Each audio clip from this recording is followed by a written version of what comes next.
तर नमस्कार मित्रांनो, स्वागत आहे आपल्या भावच्या युट्यूब चॅनलवरती. तर मित्रांनो, आपण फायनली भावपूर्ण श्रद्धांजलीवर 10x10 प्रिंटिंग बॅनर संपूर्णरित्या HD quality material provide mobile plus संपूर्णरित्या फोटोशॉप. मित्रांनो, बाकी नक्कीच व्हिडिओमध्ये संपूर्णरित्या तुम्हाला बघायला भेटणार टॉपचं मटेरियल. असे म्हणजे आपला आजचा बॅनर 10x10 मध्ये आपण संपूर्णरित्या बॅनर बनवण्याचा प्रयत्न केला. एकदम जबरदस्त बॅनर झालाय. नक्कीच तुम्ही सर्व नक्कीच बनवून मित्रांनो नक्कीच प्रिंटिंग मारा. संपूर्ण तुम्हाला प्रिंट सुद्धा कशी मारायची नक्कीच त्यामध्ये व्हिडिओमध्ये सांगणार. व्हिडिओ शेवटपर्यंत बघा. बाकी याची एक जिप फाईल क्रिएट केली, जिप फाईलला सांग की पासवर्ड टाकला. व्हिडिओ शेवटपर्यंत बघा. पासवर्ड तुम्हाला नक्कीच 3 स्टेप मध्ये बघायला भेटणार आहे, तो काय विषय नाही. ठीक आहे, तर अशा मी घेतो मी फोटोशॉपला ओपन करून. तर वाहन बघू शकता इथं मी अशा पण घेतलं एक फोटोशॉप ओपन करून. फोटोशॉप ओपन केल्यानंतर सगळ्यात मेन मुद्दा असा भावना, इमेज मध्ये येतो, इमेज साईज मध्ये जातो. आपण जी साईज क्रिएट केली ती 10x10 मध्ये साईज क्रिएट केली ती रेझोल्युशन 300 ठेवलंय. जेव्हा तुम्ही पीईडी ओपन करशाल तुम्हाला नक्की जी सेटिंग आपण 300 रेझोल्युशन ती पीईडी फाईल नक्कीच प्रोव्हाइड होणार भावनो क्वालिटी मध्ये, तो का विषय नाही. तर भरपूर जणांचा प्रश्न असा का ती पीएलपी का नाही बनवत. मेन मुद्दा असा भावनो, आपण जे मटेरियल यूज करतो जे संपूर्ण त्या टॉपचं राहतंय आणि पीएलपी बनवायला आपल्याला ते प्रॉब्लेम येतो. ठीक आहे, म्हणजे जसं की एकदम HD क्वालिटी मटेरियल राहतंय, प्रिंटिंगच्या हिशोबाने आपण संपूर्ण ऑर्डर बनवतोय भावनो. आता हा जो बॅनर तुम्हाला कोणी घेणार नाही भावना, म्हणजे जसं की बघायला गेलं या संपूर्ण ते प्रीमियम क्वालिटी मटेरियल आपण यात वापरलंय. ठीक आहे, तर असे म्हणजे त्यामुळे तुम्हाला दाखवून दिलं का आपण जी साईज क्रिएट केली 10x10 मध्ये नॉर्मली आपण साईज घेतली. ठीक आहे, आता तुम्हाला वाटलं तर तुम्हाला तुमच्या हिशोबाने साईज क्रिएट करून संपूर्ण हाच तुम्हाला पॅनल बनवायचा आहे, जे बॅनरची कन्सिडर आपण जी वापरली. तर काय करतं, फाईलमध्ये न्यू मध्ये जा, पहिली साईज क्रिएट करून घ्या. तुम्हाला XYZ तुम्हाला 10x8 मध्ये डिझाईन बनवायची. ठीक आहे, XYZ आपण इथं 10x8 करून टाकतो. या टाईप मध्ये आपण 10x8 करून टाकू. ठीक आहे, इथं एंटर दाबून डायरेक्ट आपली साईज क्रिएट झाली. 10x8 मध्ये ही डिझाईन तुम्हाला नक्कीच बनवता येणार आहे. कसं माहितीये का, आता 10x10 ची आपण तुम्हाला नॉर्मल दाखवून देतो. पहिले 10x10 मध्ये आपण समजा ही साईज क्रिएट केली. सगळ्यात मेन मुद्दा, आपण ना 2 टेक्स्चर तुम्हाला अप्लाय करून दिले पीईडी फाईल मध्ये. ठीक आहे, हे जे पहिले टेक्स्चर हे मारलंय आणि त्यावर आपण हे टेक्स्चर मारलंय. तुम्हाला वाटलं तर हेच राहू शकते किंवा हे हाईड करून हे ठेवू शकते. तर तुम्हाला 2 प्रोव्हाइड करून दिले टेक्स्चर. हे सुद्धा प्रीमियम क्वालिटी आपलं टेक्स्चर. ठीक आहे, असे पण आपण हे ठेवू. सगळ्यात मेन मुद्दा, त्यावर आपण शेप मारलाय. हा एक शेप मारलाय अशा पद्धतीने. ठीक आहे, बघू शकता शेप सुद्धा एकदम प्रॉपर क्वालिटी असा शेप मारलाय. आणि त्यावर आपण इथं जे नाव आहे आपलं, म्हणजे जे आपण इथं जो फोटो लावणार आहे.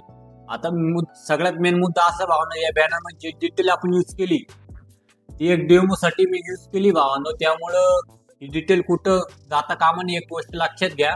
कारण हा जो बॅनर आहे, काही बॅनर आहे, हे बॅनर असे राहते भावांचे, श्रद्धांजलीचे बॅनर राहत्या.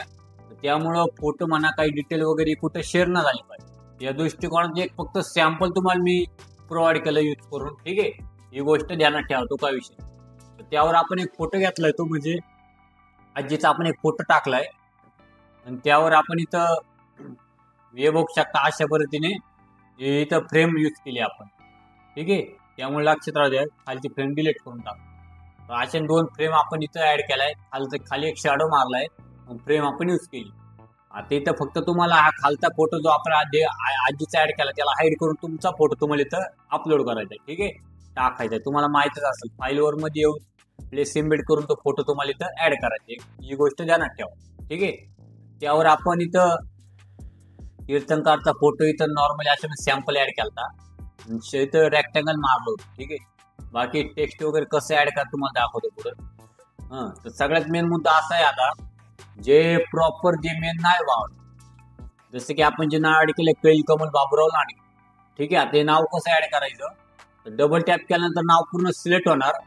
कमल नावाला सिलेक्ट करून घ्या. जे तुमचं आजीचं नाव आहे तर ते तुम्हाला कसं टाईप करायचं माहितीये का, इथं विंडोज मध्ये यायचं. विंडोज मध्ये आल्यानंतर ना एक लॅपचं ऑप्शन, हे ऑप्शन याला क्लिक केल्यानंतर हा पॅनल तुम्हाला ओपन होणार. म्हणजे जसं की याला जो फॉन्ट सिलेक्ट करेल त्या फॉन्टचं एक एक अक्षर तुम्हाला या पॅनल मध्ये ओपन होणार आहे. जसं की तुम्हाला सोपं राहणार, डायरेक्ट अक्षर बघायचं आणि त्यावर डबल क्लिक केल्यानंतर डायरेक्ट अक्षर टाईप होणार. ठीक आहे, आता बघू शकता जसं की आपण इथं टाईप केलं, कंट्रोल Z ने आपण बॅक घेऊन जातो, जे आपलं आधीच होतं. ठीक आहे, कमलचे नाव अशा मध्ये तुम्ही नक्की ते नाव टाईप करा. काम झालं, लॉक करून टाका. ठीक आहे, तर त्यावर बाकी असे रेक्टँगल वगैरे संपूर्ण ते ऍड करून घेतो. बाकी भावपूर्ण श्रद्धांजलीच्या नावाला काही करू नका. ठीक आहे, ते ऑलरेडी आपण संपूर्ण त्या टॉप मध्ये केलंय, त्याला काही चेंज आउट करू नका. तुम्हाला बाकी इथं आता बाकी त्याच्या खाली आपण जे सर्गवा सोमवार दिनांक ऍड केलंय भाव, त्याला डायरेक्ट डबल टॅप करून सिलेक्ट करून तो साधा फॉन्ट आहे आपला मराठी, ठीक आहे. बाकी त्यावर अशापणे आपण दिवे वगैरे घेऊन टाकले. हे बाकी संपूर्ण जे फॉन्ट आहे, फक्त बाकी मित्रांनी शॉकोकुलचे जे फॉन्ट आहे तो फक्त आपण नॉर्मली एक शॉकोकुल दाखवलंय, तुम्हाला सांगितलंय डिटेल कुठे शेअर नका करू, ठीक आहे. त्यावर डबल टॅप करून त्याला आपण फॉन्ट यूज केलाय श्रीदेवचा. आता तुमचा जो मराठी फॉन्ट आहे ना, तो मराठी फॉन्ट घेऊन टाकायचा आणि क्रोमला जाऊन ऑल फॉन्ट कन्व्हर्टर मध्ये युनिकोड कॉपी करून घ्या. युनिकोडचं जर तुम्हाला ती पद्धत माहित नसेल तर नक्की कमेंट करा, त्यावर एक ट्युटोरियल नक्कीच आणणार, ठीक आहे. असे पण ते युनिकोड पेस्ट करायचं. जर वाटलं तुमच्या हिशोबाने तुम्ही सुद्धा फॉन्ट यूज करता, पण हे प्रीमियम असेच राहू द्या. संपूर्ण डिझाईन प्रिंटिंगची भावानं आणि लास्टला कर्व मारला. तर असे संपूर्ण जे आपण ही डिझाईन अशाने डिझाईन बनवली 10x10. आता ही प्रिंटिंग कशी मारायची, आता संपूर्ण डिझाईन झाल्यानंतर पहिले इमेज मध्ये या, इमेज साईज मध्ये जा. इमेज साईज मध्ये झाल्यानंतर ना रेझोल्युशन 300 ना, त्याला कमीत कमी 500 किंवा 800 करा. 800 करा माझ्या हिशोब, ठीक आहे. ते तुमच्या पीसीच्या हिशोबावर काम करणार. आता इथं प्रिव्ह्यू जर बघायला गेलं तर संपूर्ण प्रिव्ह्यू बाकी झूम झाला. आपलं जे टेक्स्ट आहे ते सुद्धा बघू शकते क्वालिटी झालं. या पद्धतीने 800 केल्यानंतर ओके म्हणून ना डिझाईन आहे ना पहिली सेव्ह करा. डिझाईन सेव्ह झाल्यानंतर भावांना ना इमेज मध्ये येऊन ना, आता अशा इमेज साईज पहिले चेकआउट करून घेतल्यानंतर तुमची डिझाईन तुम्ही प्रॉपर सेव्ह केली. 700 किंवा 800 रेझोल्युशन मध्ये नक्की सेव्ह करा. सेव्ह केल्यानंतर ना प्रिंटिंग वाला डायरेक्ट डॉक्युमेंट किंवा जीमेलने पाठवा. तर त्यांनी तो सिमवायके मध्ये ऑटोमॅटिक करून घेईल. जर नाही करता आलं तर डायरेक्ट तुम्हाला सांगितलं द्या बा, इथं फाईल मध्ये यायचं, न्यू मध्ये जायचं, ठीक आहे. इथं फाईल मध्ये गेलं न्यू मध्ये जा, तर इथं 10x10 सिलेक्ट करायची साईज. तुम्हाला 10x10 मध्ये केल्यानंतर ना RGB कलर आहे, फक्त तो सिमवायके मध्ये कलर करून घ्या आणि डायरेक्ट क्रिएट करायची डिझाईन. डिझाईन साईज क्रिएट झाल्यानंतर ना जी डिझाईन तुम्ही सेव्ह केली ती का, जी 800 रेझोल्युशन मध्ये तिथे तुम्हाला ऍड करायची, एक गोष्ट ध्यानात घ्या, ठीक आहे. मग ती डिझाईन सेव्ह करून घ्या, सिमवायके ऑटोमॅटिक झाली.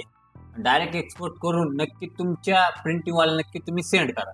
प्रॉपर अशी नक्कीच प्रिंट बसणार भावने. बाकी संपूर्ण डिझाईन एकदम टॉप मध्ये झाली. जर काय अडचण वगैरे आली तर नक्की मला इंस्टाग्रामला सुद्धा डीएम करा भावानो, नक्की त्यावर सोल्युशन देणार, तो काय विषय नाही. तर अशा वेळी नक्कीच आपलं भाऊपूरचा 10x10 तुम्हाला प्रिंटिंगची संपूर्ण त्या बॅनर घेऊन आलो मी. अजून वेगवेगळे भरपूर तुटल्या नक्कीच मला कमेंट करा, ठीक आहे. तर चला मित्रांनो, भेटूया पुढच्या व्हिडिओमध्ये. जय हिंद, जय महाराष्ट्र.